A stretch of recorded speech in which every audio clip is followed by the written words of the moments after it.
Hello ladies, Jen here to show you one compact easy makeup, easy peasy. So let's get started with the contour. Contouring my forehead right now with the color Astoria. Then I'm going to contour my cheekbones right on it, not going past the outer corner of my eyes. Same thing on the other side. Then along my jawline, not going above or below it, just right on it.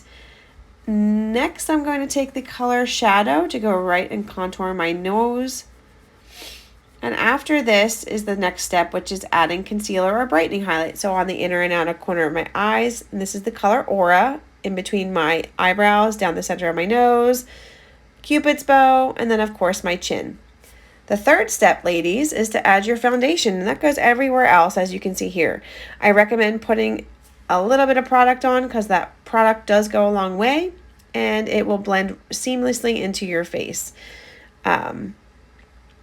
As you can see here, I'm just adding the extra lines. I like a little extra around my nose. All right, I think we're almost ready to blend this out. I'm just going to add a little bit to my eyes to kind of conceal it up. So I'm going to use my setting spray. And then I'm going to take my buff brush, which I really like. It's great for full coverage. And I'm going to start by buffing and kind of like sweeping around using the smaller end of the brush. Lightest to darkest colors first, of course, here. I like to blend it out. I really like to go over it quite a bit just because I like to blend it out really well. As you can see here, I'm going along my one side of the cheek, over my eyes, just blending this out, trying to make it look as seamless as possible. I'll show you some tips and tricks on how to make sure that you don't have excess product.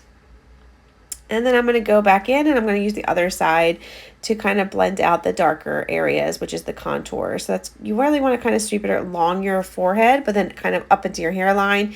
And then with your cheeks, you kind of want to like stipple it up and into that hairline as well.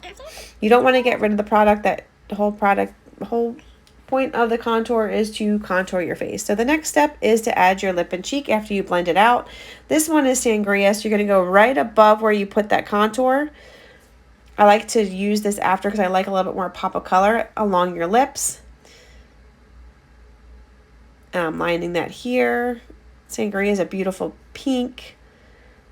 Nice, great for summer. So next I'm going to take my blush bronzer brush. I'm going to buff that out a little bit, but I'm going to be very careful with that because you don't want to get rid of the color. You just want to kind of stipple that into your skin.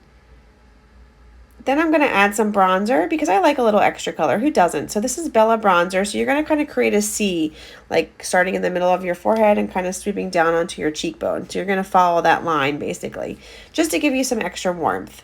So I do recommend adding bronzer to your regimen. It's a little bit different than contour. It's just going to create that warmth on your face, whereas contour is going to help chisel out your face and make it look like you almost have that instant facelift. So next I'm going to finally set my makeup for the day using Vanilla Dust setting powder. You can also use our setting spray. I'm going to take the fluffier end of that bronzer blush brush, and I'm just going to sweep this across my face, adding as much product as I want all around on my neckline, everywhere that you can see, so that way it's all blended out so you have an easy look for the day. So drop your comments in there and text me.